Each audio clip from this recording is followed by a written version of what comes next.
Welcome to my channel, dear students. Hey everyone, and welcome to this explainer. Okay, today we are diving into a really beautiful piece of text from the CBSE Class 9th curriculum. It's a poem called Gifts of Grace. But right off the bat, I want you to completely step away from the idea that this is just some standard dusty classroom text. Actually, scratch that. Think of it more as a profound cultural documentary. It perfectly captures the absolute essence of what it means to work, to create, and to really contribute to a vibrant society. I am so excited to unpack this one with you. Okay, let's dive into this. We've got a great roadmap ahead of us today.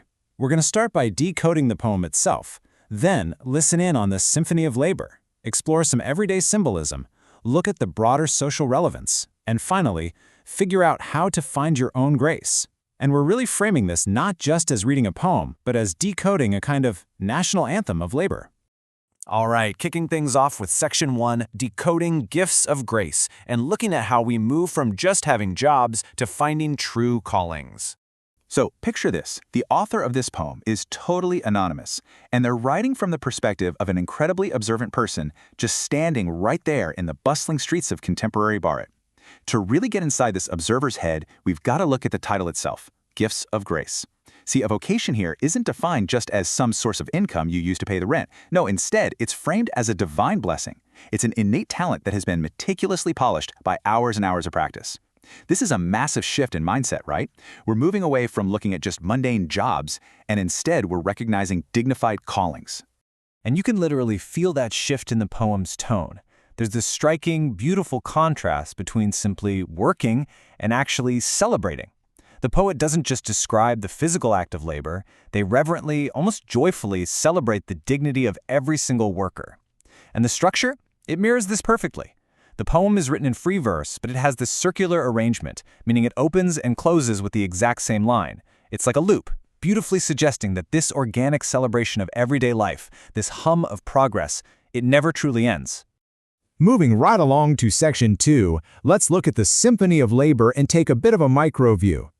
And this brilliantly illustrates exactly what we're talking about. Let's zoom right in on the sensory details of the workers themselves. Think about an everyday artisan working diligently with clay. It's definitely not a glamorous corporate boardroom, right? But look at the sheer focus, the skill, the incredible dignity of labor happening right there. The abstract concept of a calling is completely grounded in the dirty, calloused, yet incredibly capable hands of a potter shaping the earth. The poet brings this micro view to life through some really incredible sensory imagery. Visually, our eyes are treated to myriad hues in a tangle of cables and wires. Auditorily, and you can almost feel the rhythm here, there's the delicious singing of a cook, the steady humming, the echoing lutes. Tactily, we can practically feel the mathematical, sharp precision of a carpenter's wood. And anchoring the whole shebang is this powerful repetition. I hear Bharat celebrating. These sensory details just stack on top of each other, creating this rhythmic anthem-like feel that totally draws us into the scene. All right, Section 3. Let's look at the symbolism hidden away in this everyday work. So, moving from those raw physical descriptions, we start to uncover some deeper meanings. The poet's choice of words totally elevates physical labor into an absolute art form. Take the boatman, for example. He isn't just an ancient version of a taxi driver, he symbolizes the journey of life itself, and that deep, universal human need for a safe return home. The shoemaker? They provide the protection and comfort we literally need to keep moving forward in life. And the electrician isn't just there to flip a breaker, they symbolize enlightenment, bringing the literal and metaphorical power to brighten people's lives. The way it's described makes the mundane feel completely magical. Now, that mathematical precision of a mastercraft we touched on a second ago, it's perfectly captured by an axe slicing cleanly through wood shavings. But here is where we find a really subtle conflict in the poem. These carpenters, masons, and artisans, they aren't portrayed as nameless, faceless laborers desperately fighting for pride. No, they are masters of their craft. Their identity is already forged through their immense skill. The real conflict is actually a societal one. It's our failure as readers and as a society to recognize them and to hear their celebration. Let's move on and see how this builds into Section 4, focusing on identity and social relevance. This is our macro view. Zooming out from those individual workshops to the overarching societal picture, we find this core message that acts as the absolute anchor for this entire explainer. The voice of their vocation is the voice of their identity. It's so powerful. When work is done with passion, dedication, and skill, it completely ceases to be just a task. It becomes a vivid celebration of who that person fundamentally is. And this brings forward some absolutely crucial values and a real sense of cultural pride. It teaches us the fundamental understanding that literally no job is too small. In a modern world that is so often obsessed with white-collar jobs and climbing up corporate ladders, this poem aggressively and rightly shifts the focus back to vocational training and the pure dignity of labor. It's a powerful reminder that a modernized Bharat is and always has been built by the hands of its highly skilled people. Now, what's really interesting about this slide is how that core concept links directly to the modern day, 100%. The poem's themes resonate 100% with the contemporary spirit of initiatives like Make in India and this massive growing sense of national pride. It seamlessly connects the quiet dignity of a single individual's daily labor directly to a unified, forward-moving national identity. It's a giant puzzle, and every piece matters. Which brings us to our final part, Section 5, Finding Your Own Grace.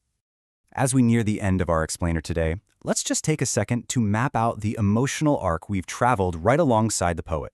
At the very beginning, it was all about curiosity, right? The poet is just hearing these distant sounds of a bustling nation.